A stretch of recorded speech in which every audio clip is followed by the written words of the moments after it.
మార్గశిర మాసం ఎలాంటిదంటే కార్తీక మాసానికి ఎంత గొప్ప విశిష్టత ఉందో మార్గశిర మాసానికి కూడా అంతే విశిష్టత ఉంది.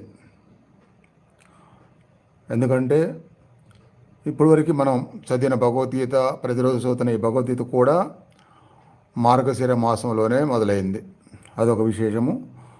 తర్వాత మహావిష్ణువుకి ఎంతో ప్రీతికరమైనది ఇది.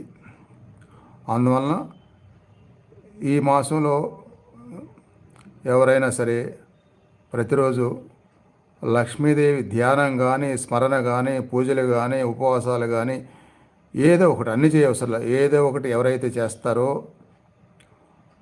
వాళ్ళకి సకల శుభాలు కలుగుతాయని శాస్త్రాలే చెప్తున్నాయి. ఎందుకంటే మాసాల్లో మార్గశిర మాసం నేనే అని కూడా కృష్ణ భగవానుడు చెప్పాడు.